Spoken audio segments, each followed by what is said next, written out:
come here, sit down. Let me tell you something. Sit down here. Listen. Now, I have fought many a battle in my day just so that I can be sitting where I'm sitting today.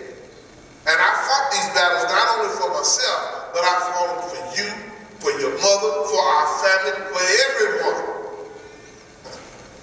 Maybe I haven't shared enough with you about why we did what we did, why I did what I did. But I can tell you I did it so that you can be free today. Oh, wait a minute, sit down, sit down. Listen to me, and listen closer.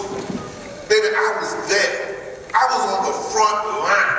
I was on the front line of the battle. I was one of the ones who got maced, who got spit on, who got beat, who had the fire hoses turned on, went to jail.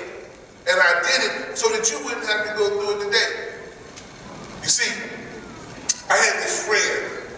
His name was Martin Luther King Jr.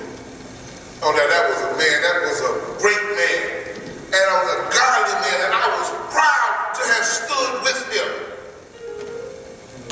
You see, back in those days, we fought against injustice, racial inequality, discrimination, and just generally the way that America treated its colored men and women. That's right, that's what they called us back then, color. But I remember this one time, man, March 25th, 1963. Yeah, 1965, March 25th, 1965. It was in Selma, Alabama. You remember that? Woo! And the people were there, and they was having such a good time, and they got to sing, and they said, ain't gonna let nobody turn me around, turn me around, turn me around.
Something stirred in me that night.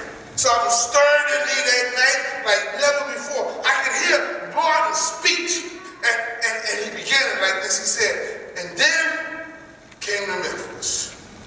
And when some would say the threats or talk about the threats that were out, he said, what would happen to me from some of our sick white brothers? Well, I don't know what will happen now. We've got some difficult days ahead, but it doesn't matter to me now. And I don't mind, like anybody, I'd like to live a long life. Longevity has its place. Yes, yes. But I'm not concerned about that now. I just want to do God's will. He's allowed me to go up to the glory of the coming of the Lord. Right then and there, baby. Right then and there, I knew that we were moving on the right track of freedom. You know, and freedom in our homes, freedom in our jobs, freedom in our neighborhoods, freedom! Yes, freedom for all! But let me be honest with you. You see, freedom wasn't coming fast enough for all of them. So you know what we did? We fought battle after battle after battle. Kept on marching. Sweetheart, tell her about Martin and the I Have a Dream speech. Oh my goodness, baby, let me tell you about this. You see, the 60s, it was an optimistic time. We were full of optimism. We felt as though we could accomplish anything.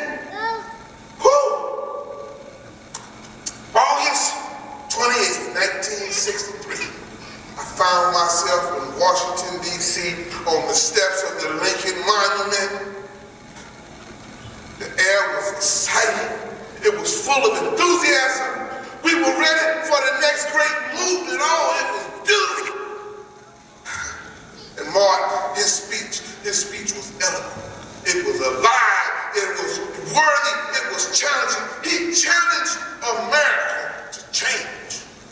Now, we knew that America had to change, but we knew it wasn't going to come overnight. But that America had to change if America was ever going to be great.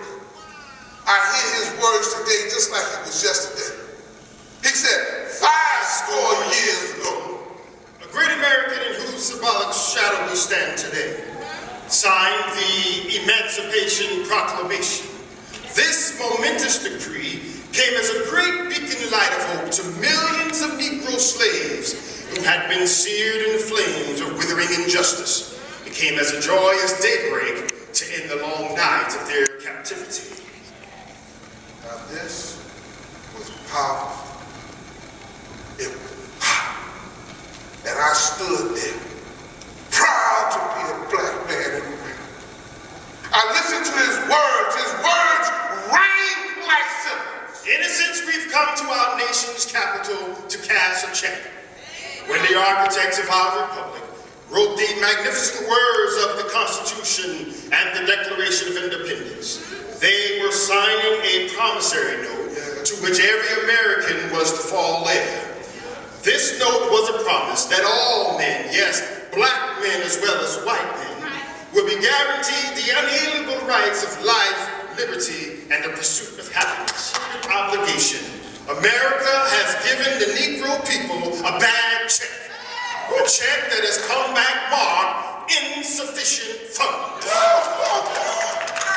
Let me tell you something. When he said that, we cheered, we celebrated, because we knew it was true like never before. Yes, they did. Whoa, and you didn't know Mahalia. Maybe you remember Mahalia? Whoa, Mahalia cried out. Tell them about the dream, Martin. Go and tell them. I say to you today, my friends, so even though we face the difficulties of today and tomorrow, I still have a dream. Yes. It is a dream that is deeply rooted in the American dream. Yes. I have a dream that one day this nation will rise up and live out the true meanings of its creed.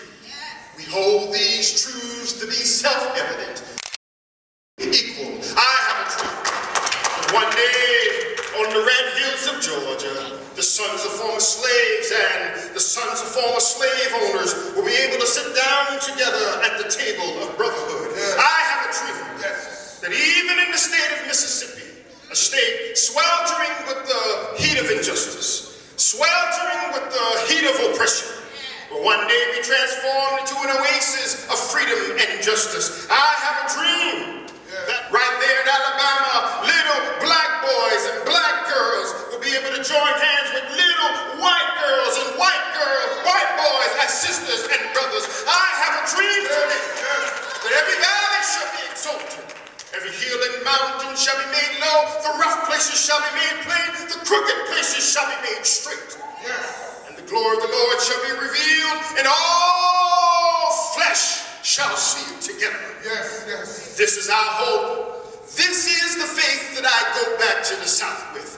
With this faith, we'll be able to hew out of the mountain of despair a storm of hope. Yes. With this faith, we'll be able to transform the jangling discords of our nation into a beautiful symphony of brotherhood. With this faith, we'll be able to work together, to break together, to struggle together, to go to jail together, to stand for freedom together. Sweet land of liberty of thee I sing, land where my fathers died, land of the pilgrim's pride. From every mountainside, let freedom ring. Yes. And if America is to be a great nation, this must become true. Yes. So let freedom ring from the prodigious hilltops of New Hampshire. Let freedom ring from the mighty mountains of New York. Let freedom ring from the hiking Alleghenies of Pennsylvania. Let freedom ring from the snow-capped Rockies of Colorado. Let freedom ring from the curvaceous slopes of California. But not only that, let freedom ring from Stone Mountain of Georgia. Let freedom ring from Lookout Mountain, Tennessee.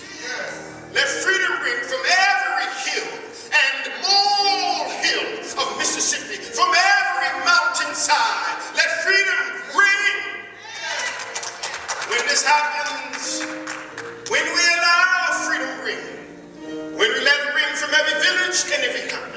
from every state and every city.